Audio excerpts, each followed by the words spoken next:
street from here. It was there that Slay learned about the Salt City Market opportunity. He competed for a spot and won. Later this month, Slay will open Soulutions, Slay's Southern Cuisine. He's serving his unique take on soul food to our community and hiring local people. For Slay, who lives on Syracuse's east side, it puts together a lifetime of helping people with his passion for cooking. Congratulations, Slay. I wish you and all the others starting your businesses here at the Salt City Market happiness and success. I want to thank the Allen Family Foundation and specifically Meg O'Connell and Martin Jacobs for their commitment to creating opportunity and for having a steadfast confidence in the future of Syracuse.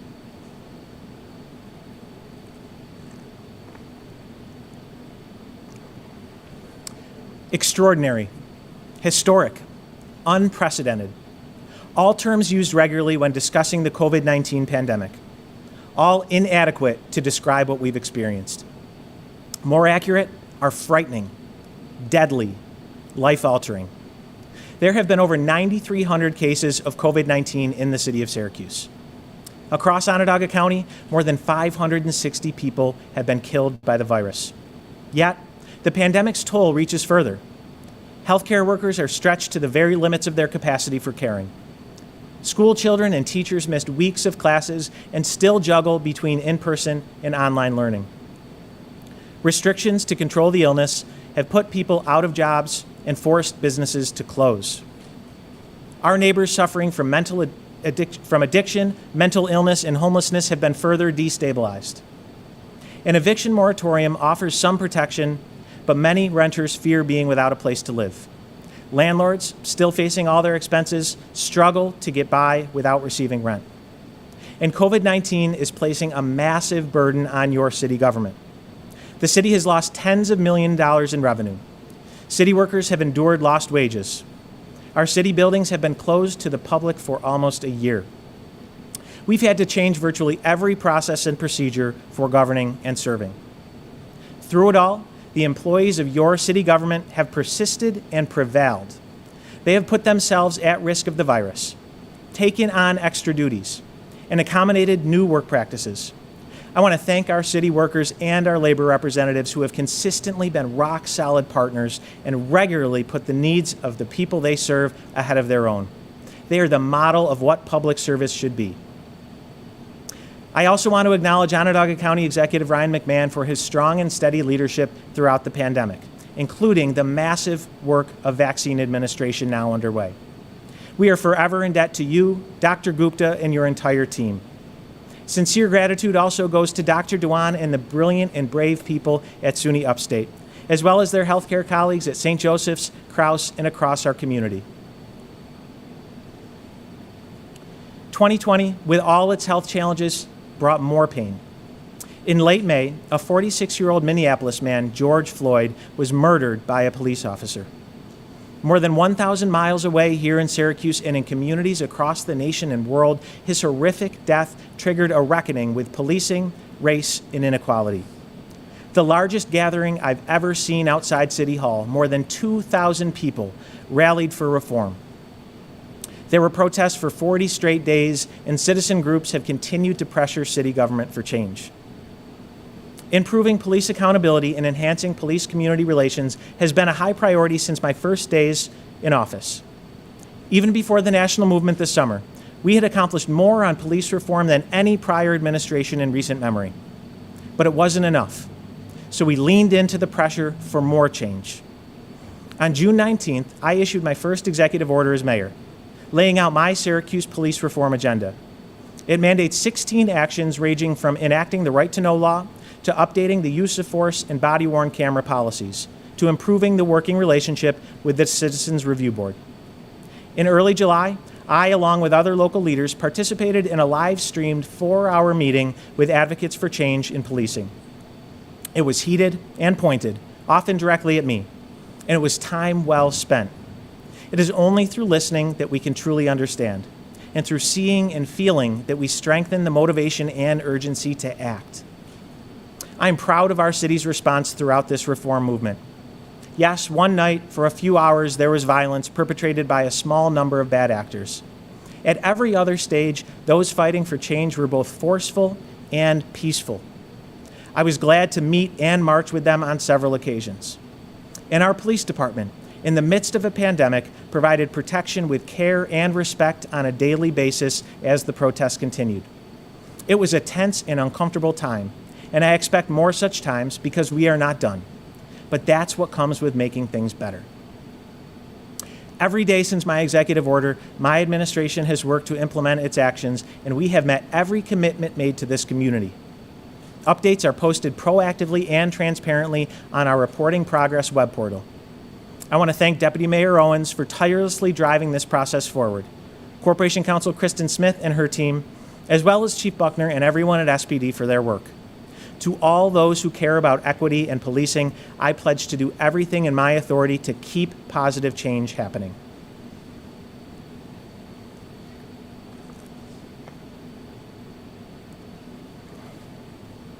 "2020 revealed ugly hatred in our nation. Championed by some in positions of great power, including our former president, we saw efforts to divide our nation by race, ethnicity, religion, and political views. It was everything our country was founded to oppose, and everything Syracuse stands against. When I took office in 2018, my team and I established a vision. Syracuse will be a growing city that embraces diversity and creates opportunity for all. These are the values on which our city has been built and that continue to guide us every day. This vision was right when I was elected to serve you.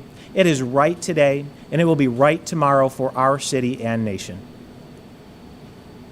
Accompanying the vision were 4 objectives we set to drive the resurgence of Syracuse. Achieve fiscal sustainability. Deliver city services effectively, efficiently, and equitably. Increase economic investment and neighborhood stability. And provide quality constituent engagement and response. There is real evidence these objectives are working and that we are moving closer to achieving our vision. Before the pandemic arrived in Syracuse, virtually every measure of progress we are seeking was headed in the right direction. Crime, vacant housing, and poverty all down. Population, graduation rates, household income, and job growth all up. The financial rating agencies improved our outlook, and we were projecting a $1.5 million budget surplus. The pandemic has dealt a blow to the pace of our progress, but our momentum is still there. As we battled COVID during the past 11 months, I am proud to tell you that we still seized our window of opportunity. Tonight, I will share highlights of the remarkable accomplishments achieved over the past 3 years by working together. I will focus on the last year and also look ahead to what is to come as Syracuse recovers and rises from the pandemic. Make no mistake, my friends, Syracuse is still surging and our prospects are bright. A city must have a strong financial foundation on which to prosper and grow. With the Common Council and other local, state, and federal partners, we have taken great strides to achieve fiscal sustainability for Syracuse. Because of the actions taken, we have the capacity to determine our own fate and, more importantly, to ensure the unique needs of the people in the city are met. The path to better fiscal health began with the historic sales tax agreement with Onondaga County achieved in 2019 with President Hudson by my side. This deal locks in a fair and equitable formula for our city's largest source of revenue for the next decade. In each of the budgets enacted under my administration, we have reduced projected deficits. This is important because accurate forecasting means more effective planning and better services. In our next budget, despite the pandemic, we will again work with the Council to reduce our projected draw on reserves. This work has been noticed by the big financial rating agencies, which stabilized and improved our fiscal outlook and have since maintained those better forecasts. Last September, in the face of deep cuts in revenue due to COVID-19, I'm proud of the responsible actions we took to reduce city spending and services to ensure our fiscal integrity. Chief Administrative Officer Frank Kaliva, Finance Commissioner Brad O'Connor, and their teams did smart, quick work. It was the right thing to do, but it hurt our workforce and our residents and put the progress we've made in jeopardy. Inexplicably, our federal government was unable to come to terms on assistance to state and local governments. so the deep cuts we have made have stayed in place. The financial risk from COVID-19 to our city is still grave. Our two largest sources of revenue, sales tax and state aid, are severely reduced. Forecasting our fiscal future is like predicting the outcome of the Super Bowl. Anything can happen. Except this year, of course, because we know it's going to be the Bills. However, with new leadership in the White House and in the Senate, optimism can replace skepticism that federal aid to states and cities will, in fact, be delivered. That aid will enable us to protect our city workers, restore services, and importantly, prevent further cuts. To stay on the path to fiscal sustainability, we will engage the people of Syracuse in our budget process in new ways and make it easier to understand our fiscal realities. This winter and fall, we are taking a first step toward participatory budgeting by making the Balancing Act digital budget simulation tool available to city residents to share their input through a virtual budgeting process. We will begin the program with several departments, including police and DPW. We continue to take steps on many fronts to improve the efficiency of back-office city functions. Our administration successfully centralized the city's financial operations, saving money and improving performance. We plan to centralize the financial and budgeting functions of the Syracuse Police Department this year so the department can focus more on what it does best, keeping people safe. We recently completed construction on a new centralized city payment center. When City Hall reopens, there will be a single location to pay bills. It's a more efficient use of city staffing and even better for our customers. It means no more going to multiple offices and waiting in multiple lines. President Barack Obama once said, "Nothing in life that's worth anything comes easy." That's true about the work of our second objective, delivering city services efficiently, effectively, and equitably. Improving government operations requires change, and as we all know, any change can be difficult. We need the consent of the public, we need the buy-in of our workforce, and we need to partner with other levels of government. These factors and others are why things tend to stay the same in government for longer than they should. They are also why I believe so passionately in the essential need for cooperation in government. The outcome of blind partisanship is gridlock. Partnership isn't always easy, but it's a better way to get where you want to go. That's why President Obama also said, ordinary people, when they are working together, can do extraordinary things. With a focus on working together over the past 3 years, we've made significant progress on how we deliver city services. We launched the Syracuse Financial Empowerment Center, a free city service that provides professional, one-on-one financial counseling. With local nonprofit partners and the Cities for Financial Empowerment Fund, the program has helped about 630 people improve their personal financial stability and is one of the top performing centers in the nation. To date, our FEC has helped its clients increase savings by more than $500,000 and reduce debt by a total of $1.2 million.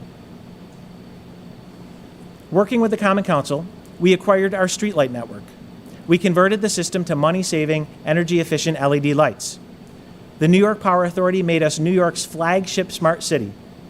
They took on the financing and gave us $500,000 to pilot smart city technologies like sensors for illegal dumping in vacant properties, ice and snow detection on roads, and free Wi-Fi around community centers.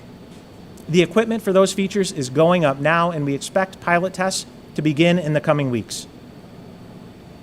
When the fiscal impact of COVID-19 hit us last summer, and we were forced to reduce expenses, the people of Syracuse donated more than $100,000 in 6 days to the Syracuse Parks Conservancy to keep pools open in each quadrant of our city. When COVID canceled the Christmas tree lighting last November, community partners helped our Parks Department host a spectacular online celebration that involved many of our neighborhoods, people of all cultures, and one of the most popular bands in America. The Parks Forestry team continues working with Onondaga Earth Corps to improve our natural landscape.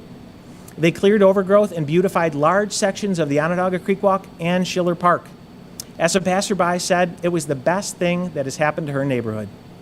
The work provides jobs for 24 people, mostly youth and young adults. And thanks to support from Assemblyman Bill Magnarelli, this work will continue this year. Our team in DPW now repaves about 15 miles of roads per year, compared to the 4 miles completed the season before I became mayor. That's right, we've nearly quadrupled the miles of roads we repave each year. We started a major Dig Once road reconstruction project on Salina and State Streets in downtown this fall. It took a lot of coordination by literally all of city government and huge sacrifices by local businesses and residents. But it will make tomorrow better for all of us. This construction season, we'll complete the project by milling and paving nearly 4 miles in the center of our city, including a large section of our Main Street. I want to thank DPW Commissioner Jeremy Robinson, Water Commissioner Joe Awald, and City Engineer Mary Robison for their work on these and other projects. Working with the Common Council, we put 10 new snowplows on the roads this winter, a long overdue upgrade to our fleet. We were so excited about it, we actually named them. Under Chief Operating Officer Corey Driscoll Dunham, we brought in a professional fleet manager, and with council support, we are now adding 6 brand new sanitation trucks and making other improvements to our vehicles and equipment. With the partnership of Superintendent Alisea, President Hudson, and other members of the Joint Schools Construction Board, we are transforming city school facilities. The $300 million Phase 2 project should be substantially completed by fall of 2022, with school reconstruction projects in every part of the city. To date, we have transformed Fraser and Bellevue Elementary Schools, Ed Smith and Huntington K-8 schools, and Blodgett and Grant Middle Schools. We should complete Clary, Elms, and Danforth Middle Schools and Corcoran and Fowler High Schools, which includes that amazing and long overdue athletic field and track later this year. Nottingham and Henniger High Schools will be completed in 2022. Just last week, we learned the Syracuse City School District graduation rates continue to rise. At 70.7%, the rate is up 6% over last year and is the highest it's reached under the current state reporting system. I commend our students and their families, our teachers and staff, Superintendent Alisea and his team, President Sojewicz and the school board, and Council Education Committee Chair Rita Paniagua. The City Engineering Department helped drive much of the work at our schools. In engineering, working with federal, state, and local partners, has completed an incredible range of infrastructure projects, including the West Onondaga Street Bridge, University Avenue reconstruction, Southside Creek Walk extension, sidewalk expansion and road reconstruction on Hiawatha Boulevard, as well as sewer lining in the Meadowbrook area. With continued partnership, more major projects are coming in the next 2 years. Reconstruction of West Genesee Street from downtown all the way to the city line and East Colvin Street on the south side. More Dig Once projects on Beach Street and Butternut Street, as well as pedestrian safety improvements at intersections across the city. We still have work to do on our city's infrastructure, but we are making greater progress than ever before. Nowhere is cooperation more important than in the area of public safety. Our partnership and progress in this critical city service is outstanding and improving every day. Throughout the pandemic, the Syracuse Fire Department has played a pivotal role in the city's response to the virus. Most recently, SFD has administered COVID testing to city school students and essential city workers. What most don't know is that from the earliest days, their emergency management expertise, along with the police department, guided all of city government in its effective response to the pandemic. When you're good, it impacts everything you do. And our fire department, under the leadership of Chief Mike Mons, is really good. Last year, they refurbished 3 fire engines, completely rebuilding them and installing environmentally friendly diesel engines. That work saved our city $600,000. They secured more than $500,000 in federal grants to put safe exhaust removal systems in all of our stations. They conducted 38,000 hours of training last year, and their average response time was 3 minutes and 31 seconds, the best in Onondaga County and better than all national standards. This month, because of smart fiscal and operational planning, the department started a training class for 28 new firefighters to keep the force at safe numbers. And with people of color making up 43% of this year's academy, it is our most diverse class ever. Chief Mons is looking even further down the road to ensure our young people have a chance at careers in the fire department. Tonight, I am pleased to announce the expansion of PSLA at Fowler's Fire Rescue Pathways program, thanks to the partnership of the SFD, the Syracuse School District, and Onondaga Community College. Too often, our young people lose interest in learning during their middle school years. With the Pathways program, students can select the CTE Fire Rescue program in the 8th grade. They will have the opportunity to get EMS and drone training with SFD professionals and to attend college credit-bearing classes at OCC as high school juniors and seniors. This example of opportunity for all will make sure students are career and college ready. The Syracuse Police Department is focused on career paths for our city's young people too. This year, the department will launch a Syracuse Police Junior Cadet program designed to connect recent high school graduates and other city residents with on-the-job training. The curriculum has been developed by SPD's internal instructors in partnership with the school district. OCC, which now houses SPD's academy, will also be involved, and CNY Works will provide financial and logistics support. Participants in the program will get good jobs, and graduates will be well prepared to apply for a spot at the academy. I couldn't be more excited about the potential of these programs, which I believe will change lives for young people in our city.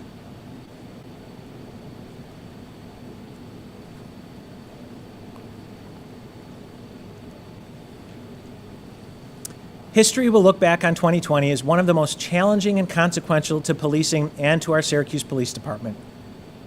I'm grateful to Chief Buckner and the entire department for their fortitude.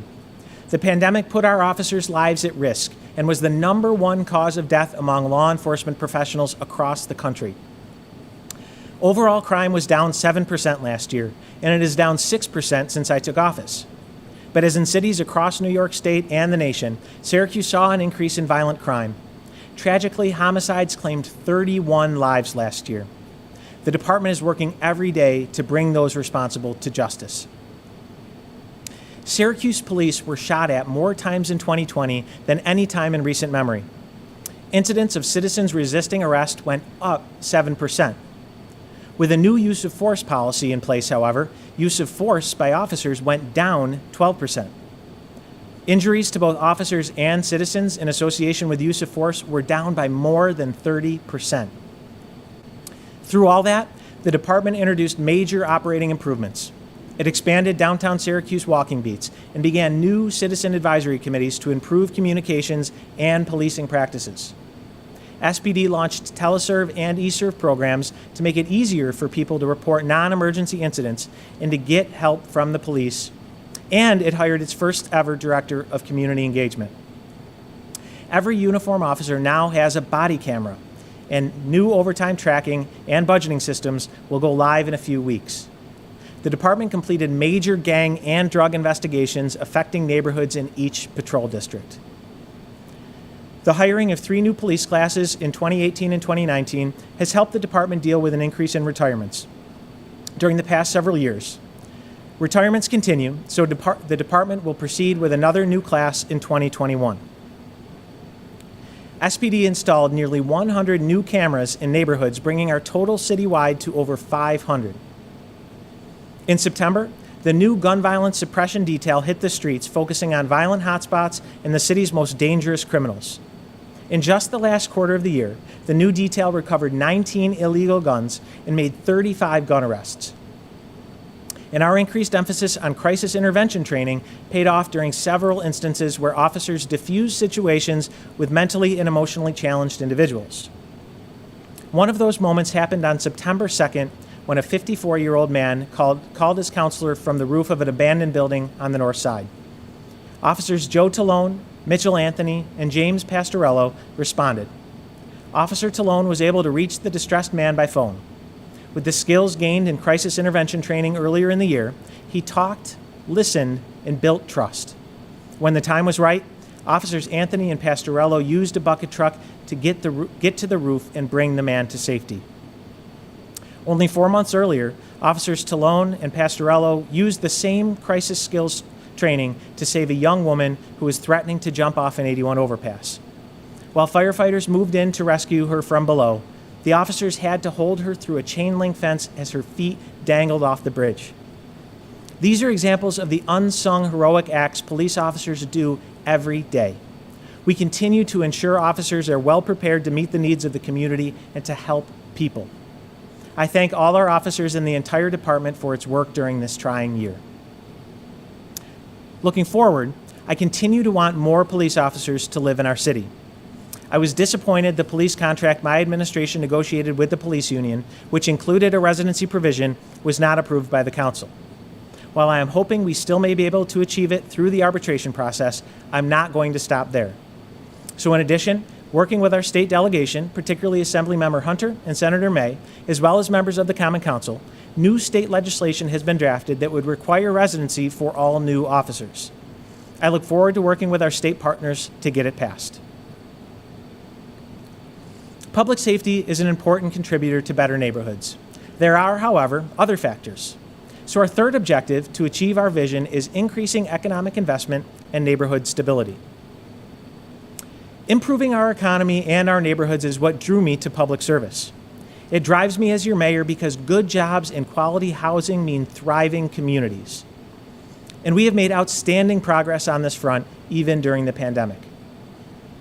Instead of waiting for help when COVID-19 hit last spring, we sprang to action. Within days of New York going on pause, the Syracuse Economic Development Corporation began distributing loans and grants to city small businesses. The Syracuse Industrial Development Agency followed with its own grant program. In all, city businesses have received about $1.3 million in pandemic relief from your city government. We also made major modifications to city policies and procedures to allow outdoor dining in the public right-of-way. Our opening of Walton Street and Armory Square drew people to Syracuse and helped lift our whole city. We changed the sidewalk and parking rules for outdoor dining and curbside pickup to help city businesses compete and keep people working. As we fought the pandemic over the past year, in partnership with the state and county, I'm proud to report that your city government kept pushing forward for our economy and our neighborhoods. When I took office, Syracuse was known for aging infrastructure and looming bankruptcy.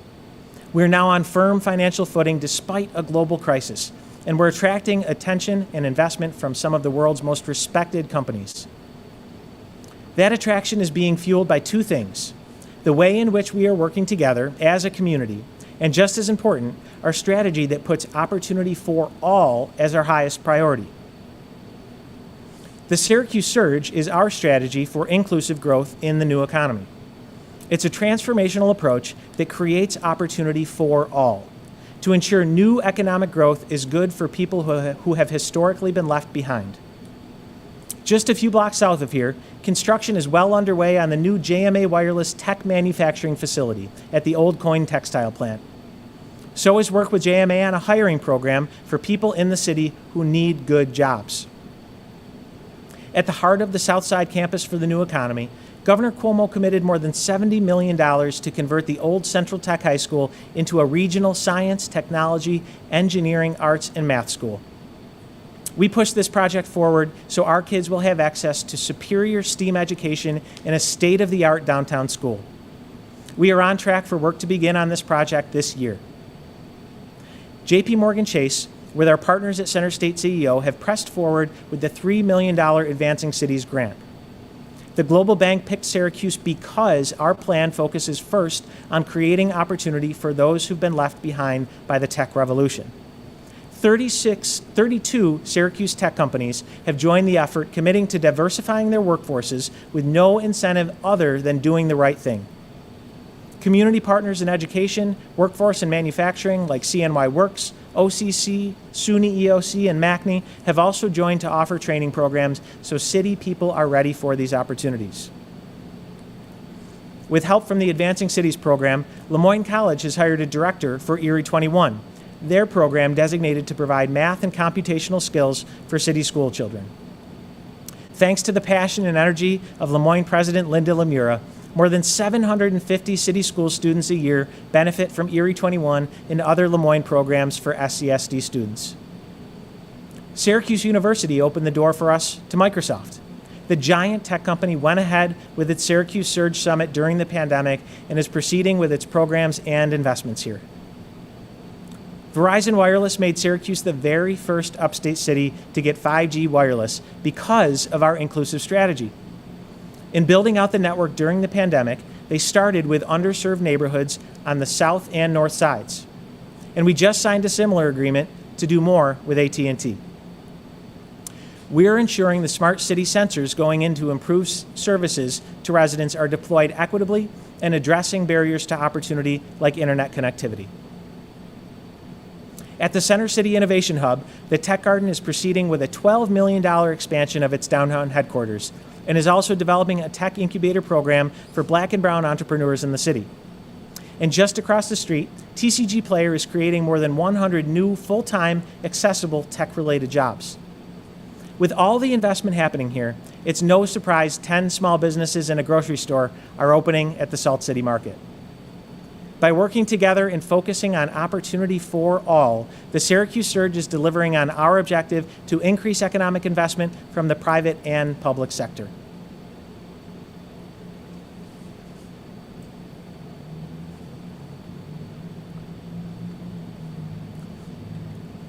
We're also using equity and inclusive opportunity to drive our preparation for the Interstate 81 Viaduct project.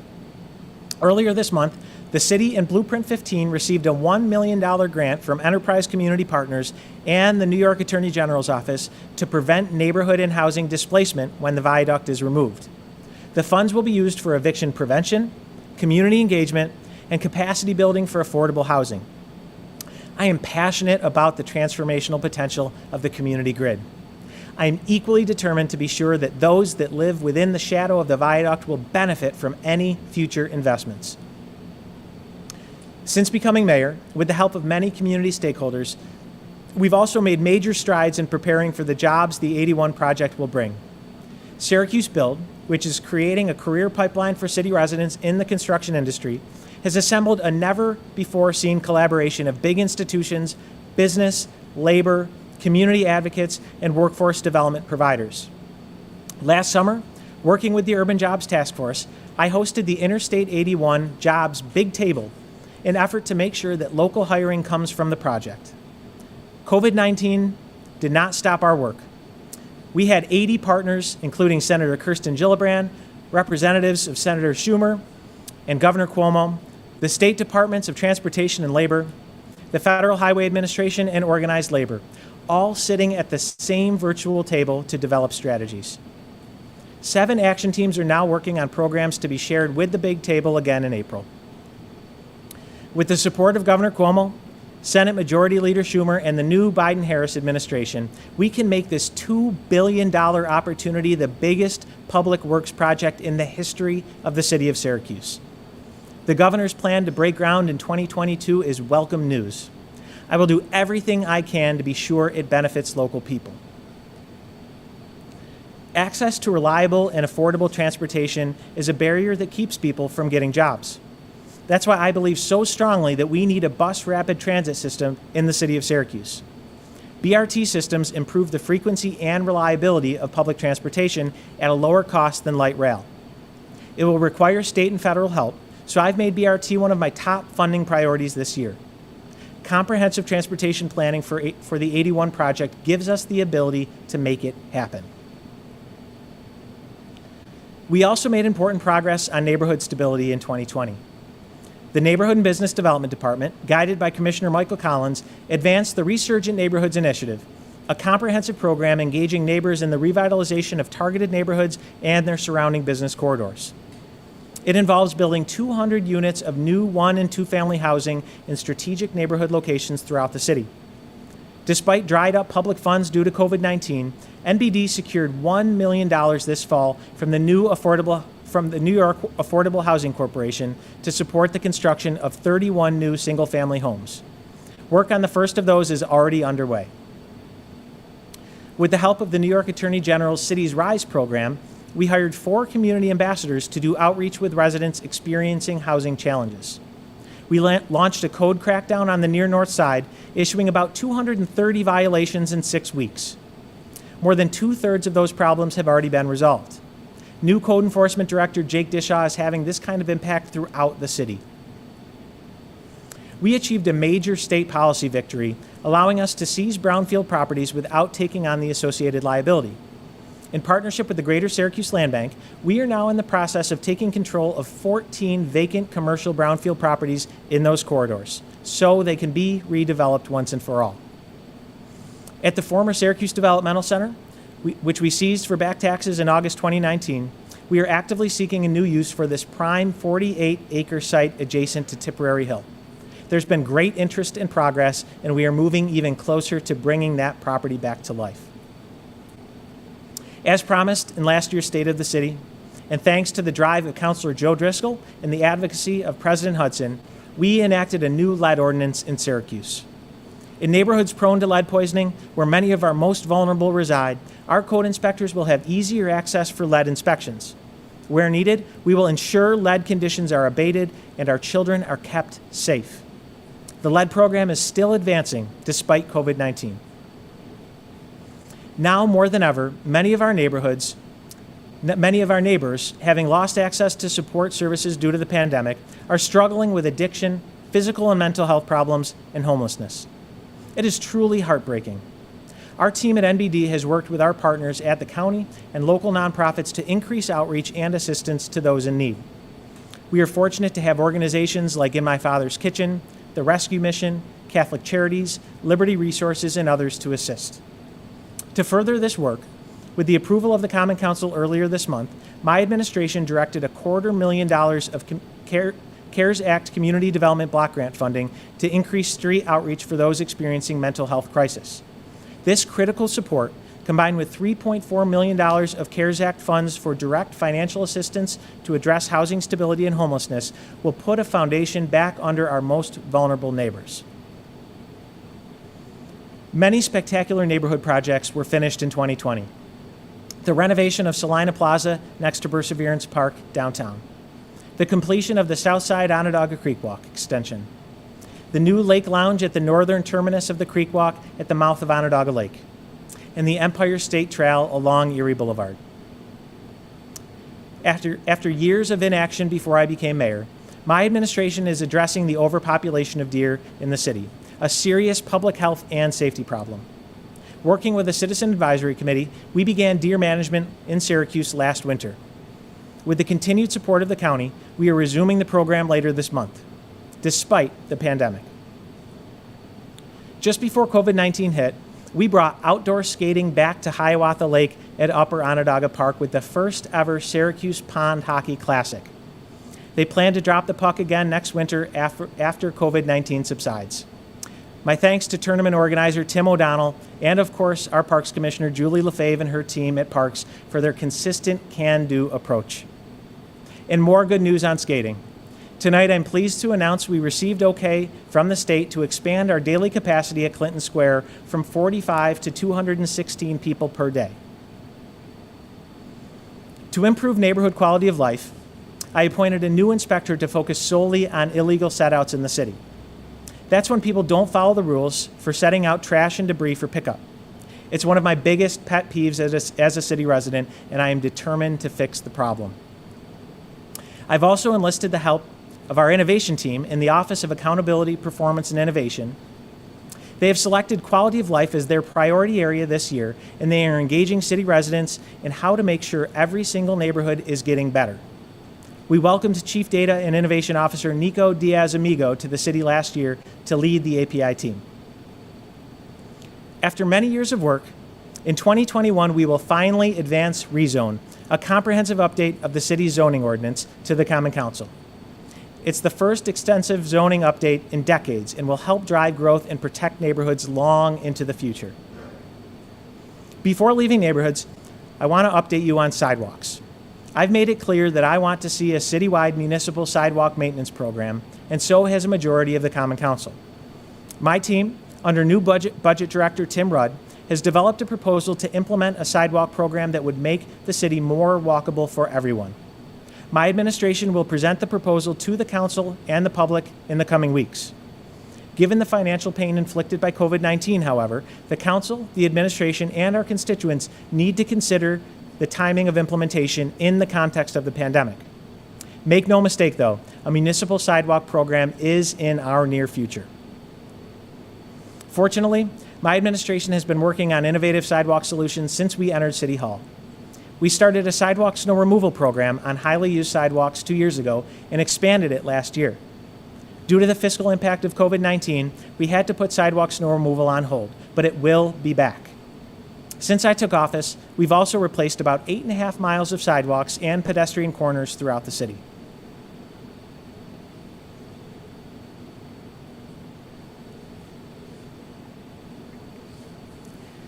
I also have significant progress to report on multiple fronts on our fourth objective, providing quality constituent engagement and response. The city website I inherited when I became mayor is woefully inadequate. It's kind of like your junk drawer. There's a lot in there you need, but you can never find what you're looking for. SyrGov.net was actually built more than a decade ago and has never been upgraded. That's because it's another big, complex job. But we're doing it. And tonight, I'm proud to unveil for the first time what your new city website will look like. It's easier to navigate, better organized, more accessible and appealing to the eye, and will offer more options to do business with the city of Syracuse. Look for the new version of the site to roll out later this year. Many residents also rely on CityLine to make requests for services, either by phone or online. CityLine is a great idea, a central place to go for information and to report service requests. The service and reliability of response, however, could be better, and it will be. This winter, we are relocating the CityLine staff from DPW to a central customer service center at City Hall. This year, we will implement the popular and proven C-Click Fix app, so our residents will have a best-in-class system. I want to thank the CityLine team for embracing change and for sharing our commitment to first-class customer service. Before closing tonight, I want to address the needs of a proud but too often overlooked population in Syracuse, our veterans. It's estimated that our local community has more than 42,000 veterans and veteran family members. Our community, through the work of our veteran agencies, a strong VA organization, and Syracuse University, has a rich history of service to veterans. But our veterans need and deserve more help and support. Many are struggling greatly due to the pandemic and are frequently challenged by navigating the complex network of support systems available to them. With Syracuse University's help, we're going to do something about that. In 2015, SU's Institute for Veterans and Military Families, or IVMF, launched a program called America Serves, a community-based care coordination initiative designed to help veterans and their families effectively navigate and access vocational and social services in the communities they call home. Today, America Serves is the gold standard for how public and private nonprofit organizations work together to serve veterans, service members, and their families in cities like Dallas, Seattle, Raleigh, Pittsburgh, and New York City. Tonight, I am honored to tell you that Syracuse University and the IVMF have accepted my request to launch and fund the creation of Syracuse Serves, a community-based collaborative and care coordination center housed at the new National Veterans Resource Center. Working alongside the city and in collaboration with Onondaga County, local nonprofit leaders, and veteran service organizations, Syracuse Serves will ensure that veterans and family members living in the city of Syracuse can navigate and access the supportive services and resources available to them in our community. It's an important job, but with the expertise and experience of SU and the IVMF, we can make things better for our community's veterans. Thank you, Chancellor Severud, SU, and the IVMF for once again answering the call for Syracuse and the nation. Tonight, you have heard the evidence of a city that is rising, one that is showing fortitude in the face of challenges that might previously have seemed insurmountable. At the core of this success is cooperation. I cannot imagine that a community fighting among itself could effectively respond to the challenges of the past year. Make no mistake, there are still too many in our community that are struggling, and there are many challenges still ahead of us. Yet, as we have seen so clearly tonight, we are on the right track. The city's fiscal health has improved. We are attracting economic investment and making our neighborhoods more stable. We're delivering services more efficiently, effectively, and equitably, and engaging residents in their city. In many ways, we already are a growing city that embraces diversity and creates opportunity for all. This remarkable Salt City market is just one example. So is the story of Johan Tartesio and Bilal Hamad, two seniors at the Public Service Leadership Academy at Fowler High School. These 17-year-olds from New American families are reaching amazing heights. Johan from the North Side and Bilal from Eastwood were both attracted to PSLA's outstanding remotely piloted aircraft systems CTE program. During the past 3.5 years, these smart and driven young men have applied themselves in and out of the classroom. And late last year, despite the disruption of the pandemic, Johan and Bilal each officially passed the Federal Aviation Administration Part 107 exam to earn their remote pilot certifications. With drone licenses, they have great job prospects already, and both are applying to top colleges to study engineering. Johan's interest is mechanical or aerospace engineering, and Bilal has his sights set on becoming an astronaut. As their PSLA instructor says with a smile, the sky is quite literally the limit for these Syracuse school students. Thank you, Johan and Bilal, for inspiring us and for representing Syracuse so well in the world. You give me reason for optimism and further support for my unshakable faith that Syracuse's best days are within our reach. To my fellow city residents, I am proud of what we accomplished and look forward to the work ahead. Thank you, and have a good night. God bless.